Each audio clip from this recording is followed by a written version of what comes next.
Sean en Shanti, ek dink nog baie keer aan julle gesiggies, wanneer ek vir julle stories gelees het toe julle klein was, met slapenstyd. Ek kon sien aan julle gesiggies, hoe julle inleef in die storie, en ek het my ook so ingeleef. En so het ons saam die storie deurgemaak, dieselfde gevoelens gehad. Dit het ons aan mekaar gebind, vir ewig. En ek hoop, hierdie storie gaan ons ook aan mekaar bind, vir ewig. Kom ons gaan aan. Ons kom nou weer by 'n nuwe hoofstuk. Die nommer is hier nommer 47, ons hoop is reg. En die titel van die hoofstuk is Sansara. Julle sal sien wat dit beteken, soos wat ons aangaan. For a long time, Siddharta had lived the life of the world without belonging to it.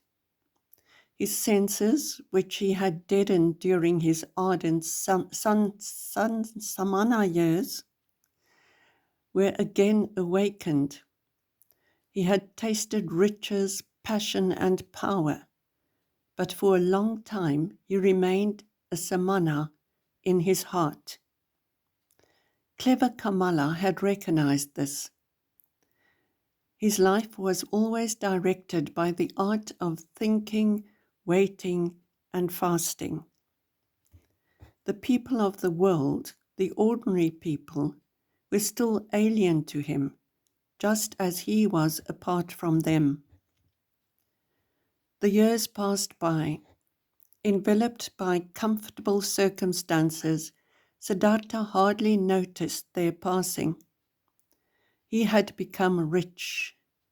He had long possessed a house of his own and his own servants, and a garden on the outskirts of the town by the river.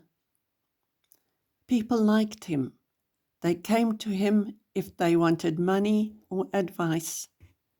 However, with the exception of Kamala, he had no close friends. That glorious exalted awakening which he had once experienced in his youth, in the days after Gautama's preaching, after the parting from Govinda, that alert expectation, that pride of standing alone without teachers and doctrines, that eager readiness to hear the divine voice within his own heart had gradually become a memory, had passed. The holy fountainhead which had once been near and which had once sung loudly within him, now murmured softly in the distance. However, many things which he had learned from the samanas, which he had learned from Gautama, from his father, from the Brahmins, he still retained for a long time. A moderate life, pleasure in thinking, hours of meditation, secret knowledge of the self, of the eternal self, that was neither body nor consciousness. Many of these he had retained. Others were submerged and covered with dust.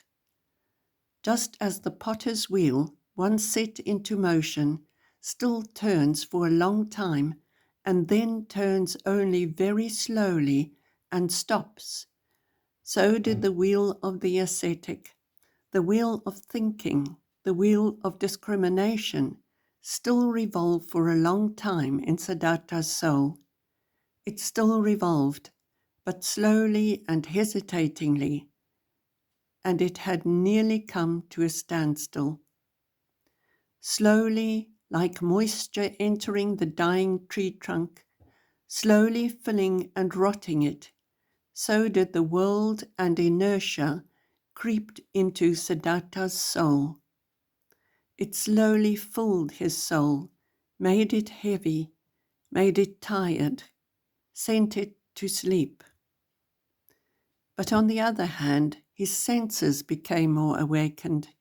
They learned a great deal, experienced a great deal. Ek hoop julle het dit geniet. Lekker slaap. Storietyd is nou vir eers verby. Nou is dit droomtyd. Nag my engeltjies.